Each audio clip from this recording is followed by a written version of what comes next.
Welcome back. Thank you. Congratulations. Ano mo na masabi mo sa panalo nyo and babalik ka sa finals?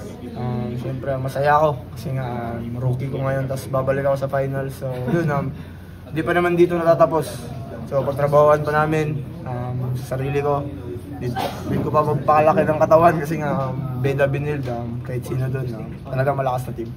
Titing, going back lang dun sa laro kanina, meron bang doubt sa inyo lalo na nung lumamang ng 13 yung perpetual?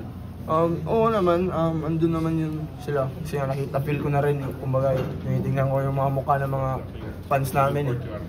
Kumbaga parang nalulungkot eh. So yun, sabi ko lang,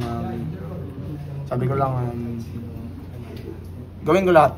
Kasi nga, medyo may napagod na rin ako eh. So sabi ko, di bali ng ano mangyari sa akin sa loob, masaktan man ako, magka-cramps man ako, at least panalo kami. Kaysa naman magka-cramps ako, tas talo kami. So yun, binibigay ko lang yung best ko, sinabihan ko lang yung mga nasa loob na bigay nyo na yung best nyo kasi nga mahirap ibigay sa perpetual kasi magka-momentum sila. Sige. Tulungan mo, coach.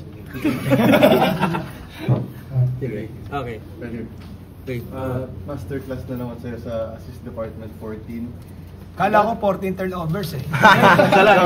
Baliktad. Baliktad pala, nailipat.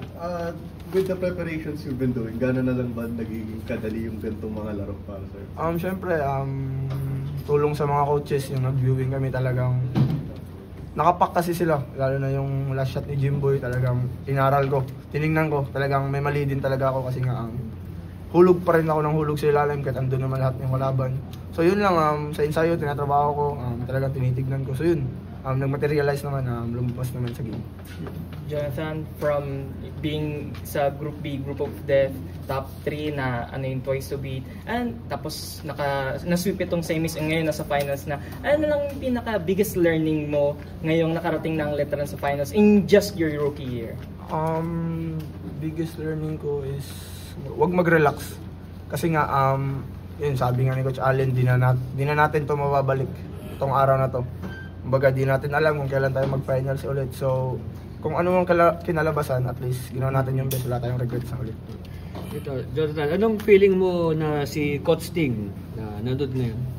Siyempre, masaya and may pressure kasi nga tatay ko is my #1 critics talaga. So, yun, gusto ko lang magpakita sa kanya yung mga ginagawa ko nung high school. China-challenge niya kasi ako, college is different level na, competition, katawan. So yun, gusto ko ipakita sa kanya na kaya ko pa rin sumabay dito sa college. First time ba ni Coach na Di naman, nanood siya ng elimination. Next sana niya is final, so gusto niya talaga manood semis. So yun, pinapunta dito. Yan. Okay. Titing, sa high school, wala kang talo sa finals. Ngayon bang nandito sa college, pressured ka ba na ulitin yon na makuha ulit yung champion? Syempre, talagang pressure. Kasi nga, college nga. So iba na yung, aral na yung mga kalaban ko. Sabi nga ni Coach Allen, kumbaga hindi na mga bata yan. So aral na ngayon, marunong mag-scout, lalo na yung mga players. Sa katawan pa lang. So yun, ang pagtrabahoan namin, gagawin namin pa rin yung best namin. Simulan namin sa ensayo, balik kami. Para kung sino man makatapat namin, at least handa kami. Coach Allen and Titing, tinatawag po kayong multo ni Mark Gojo Cruz dahil last time na nagkaharap kayo ay ng NCAA Season 98 Finals. What are your thoughts on this? Sa akin naman, wala naman akong problema kay Gojo kasi nga, nakita ko naman binigay niya yung best niya. Talagang kinapos lang talaga sila. So yun, kita next season and makatapat kita ulit. Yun. Jonathan,